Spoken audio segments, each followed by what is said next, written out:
Hello students, welcome back to your YouTube channel Mentor Shefali. Let's start with new video on database management system. This is the subject of BCA 4th semester Punjab university जो कि आपके second year के 4th semester का ये subject है। इस video में मैं आपको पंजाब यूनिवर्सिटी में आने वाले इंपॉर्टेंट क्वेश्चंस के बारे में बताने लगी हूँ। मेरे अकॉर्डिंग ये क्वेश्चंस जो है आपको एग्जाम में मिल जाएंगे। तो स्टार्ट करते हैं हम लोग फर्स्ट क्वेश्चन से।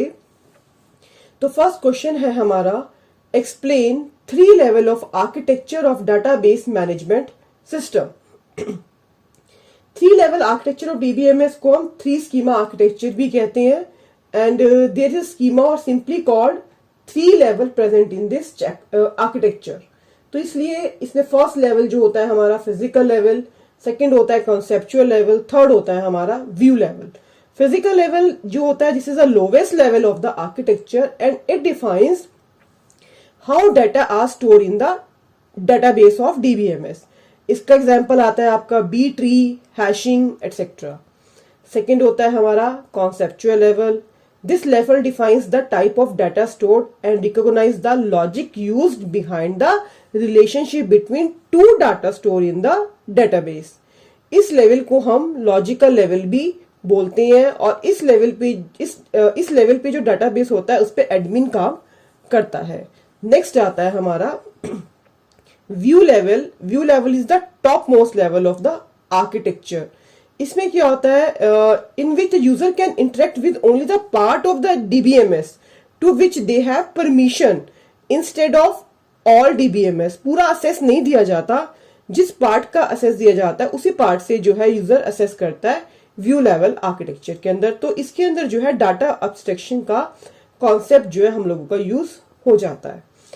तो नेक्स्ट आते हैं क्वेश्चन के ऊपर, difference between instance and schema. This is very important question, बहुत इजी है। सबसे पहले हम डेफिनेशन की बात करते हैं।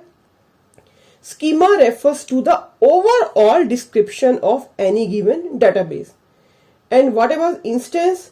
Instance refers to a collection of data and information that database stored at any particular moment. तो सबसे पहले हमने मीनिंग बताया, अब हम बात करते हैं नेक्स्ट पॉइंट पे, alteration. Schema remains the same for the entire database as a whole. ये हमेशा सेम रहेगा पूरे डाटाबेस में। और इंस्टेंस क्या होते हैं, one can change the instances of data and information in a database by using the updation, deletion and addition command.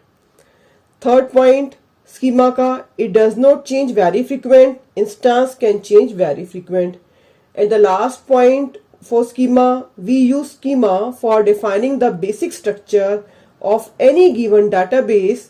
It defines how the available needs to get stored. And instance, we use instances for referring to a set of information at any given instance or time. So this is the difference between the instance and schema. Come to the next question, difference between file system and DBMS. This is very easy question and very important question. File system में क्या होता है, it is used to manage and organize the file stored in the hard disk of the computer. और DBMS क्या कर रहा है, DBMS is to store and retrieve the user's data. उसको retrieve भी करेगा। फाइल सिस्टम में रिडंडेंट पॉसिबल है लेकिन डीबीएमएस में रिडंडेंसी नहीं होती। रिडंडेंसी मींस डुप्लीकेशन नहीं होती।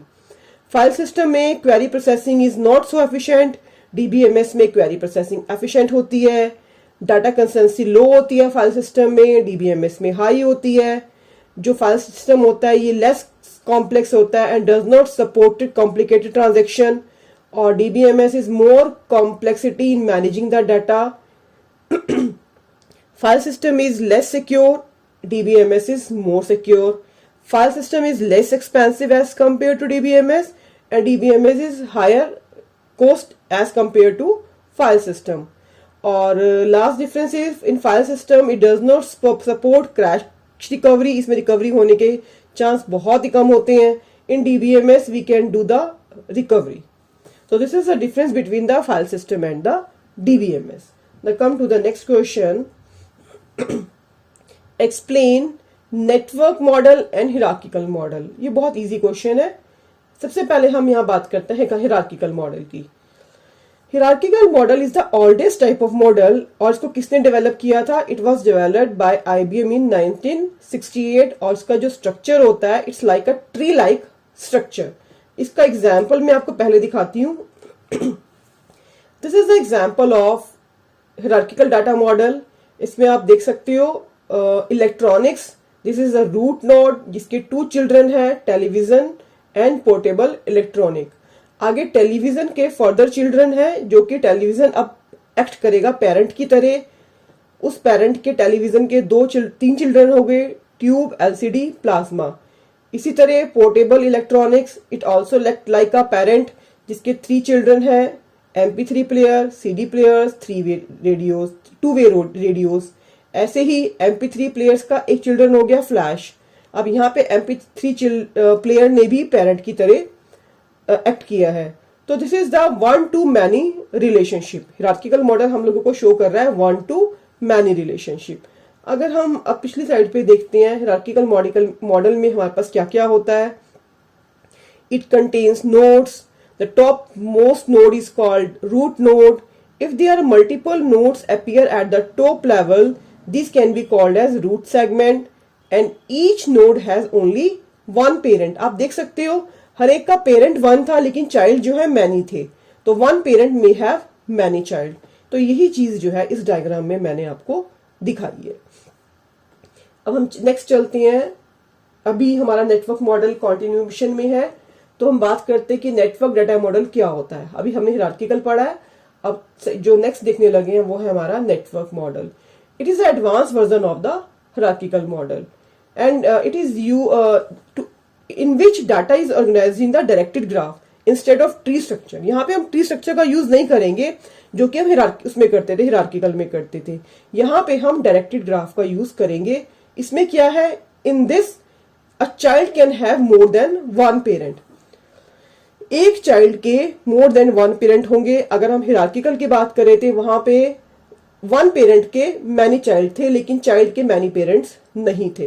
तो आप ये डायग्राम भी देख सकते हो। यहाँ पे प्रोजेक्ट है, प्रोजेक्ट इज अ पेरेंट, आगे 2 चाइल्ड है इसके, प्रोजेक्ट 1 और प्रोजेक्ट 2। आगे आप देखिए department A, department B, department C। हमारे पास 3 डिपार्टमेंट है। इन 3 डिपार्टमेंट के अंदर जो डिपार्टमेंट C है उसका पेरेंट प्रोजेक्ट 2 भी है और उसका प्रोजेक्ट 1 भी है। तो इसके अंदर नेटवर्क मॉडल के अंदर जो है इस तरह से जो है हम डायरेक्टेड ग्राफ का यूज कर रहे हैं। तो नेक्स्ट क्वेश्चन हमारा आता है, explain Codd rule for RDBMS। Codd rule जो है F कॉर्ड ने डिजाइन किया था 1985 में, who has a vast research knowledge on RDBMS। ठीक है, कॉर्ड रूल के जो है 13 रूल्स जो है डाटाबेस में बताए गए हैं, और these 13 rules are very much popular in RDBMS, जिसको हम नोन एज कोड्स 12 रूल बोलते हैं। रूल्स 13 है, लेकिन कहा कोड्स 12 रूल जाता है। 13 रूल कैसे होते हैं? 13 रूल कहा जाता है, लेकिन 12 बोलते हैं, क्योंकि इट स्टार्ट्स विद 0 से स्टार्ट होते हैं, 12 पे खत्म होते हैं। लेकिन अगर हम 0 से काउंट करते हैं तो 13 बन जाते हैं। तो देखते हैं, ये हमारे नाम है कॉर्ड रूल के, जैसे कि foundation rule, information rule, granted access, systematic treatment of null values, 4th active online catalogue, 5th one is powerful and well structured language, 6th one is view updation rule, 7th one is relational level operation, 8th one is physical data independency, 9th logical data independency, 10th one is integrated data independency, 11th is distribution independence, 12th is non subdivision rule। तो ये 12 code rule जो है, 12 code rules जो है आप लोगों को learn करने पड़ेंगे। अब हम आते हैं नेक्स्ट क्वेश्चन की तरफ। यहाँ पे हम लोगों को सिलेक्शन और प्रोजेक्शन ऑपरेटर के बारे में बताना है कि वो कैसे यूज होता है। सिलेक्शन ऑपरेटर जो है, it's a unary operator and it is used in relational algebra and that performs a selection operation. And selection rule क्या करता है, it selects those rows and tuples from the relation that satisfy the selection condition. और इसका syntax भी मैंने यहाँ पे दिया हुआ है सिलेक्शन रूल का, और इसका एग्जाम्पल भी मैंने यहाँ बताया हुआ है। तो this is the selection rule और इसका सिंटेक्स और एग्जांपल आप यहाँ पे देख सकते हैं। नेक्स्ट आता है हमारा projection operator. Projection operator is also called unary operator in relational algebra that performs a projection operation. ये क्या करता है? It displays the column of a relation और a table based on the specified attribute and this is the syntax of projection operator. तो ये हो गए हमारे दो, selection operator and projection operator. Next आते हैं क्वेश्चन नंबर 7 की तरफ हम लोग। Explain grant and revoke in SQL with example. यहां हम लोगों को ग्रांट कमांड बतानी है और रिवोक कमांड बतानी है। अब ग्रांट कमांड क्या है? कि कोई प्रिविलेजेस को प्रोवाइड कराना। तो हम इसकी डेफिनेशन देखते हैं। Grant command in SQL is specifically used to provide privileges to database objects for a user. This command also allows user to grant permission to other users too. ये basically permission हम लोगों को provide करा रही है grant command. और grant command का syntax भी मैंने यहाँ पे लिखा हुआ है, आप इस सिंटेक्स को देखो। नेक्स्ट आती है हमारी revoke command. Revoke command is totally opposite of the grant command. Grant में हमने परमिशन दी, रिवोक में हमने वो प्रिविलेजेस को विड्रॉ किया, वापस लिया। तो रिवोक की डेफिनेशन देखिए। Revoke command withdraw user privileges on database object if any granted. It does operations opposite to the grant command. When a privilege is revoked from a particular user then the privileges granted to all other user by user will be revoked। वो जो है withdraw कर लिए जाएंगे। तो ये syntax जो मैंने नीचे लिखा हुआ है, this is a syntax of revoke command.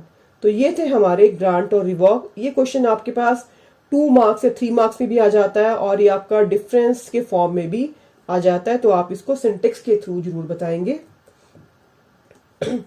Next आता है हमारा question. Explain the difference between delete, drop and truncate command with example.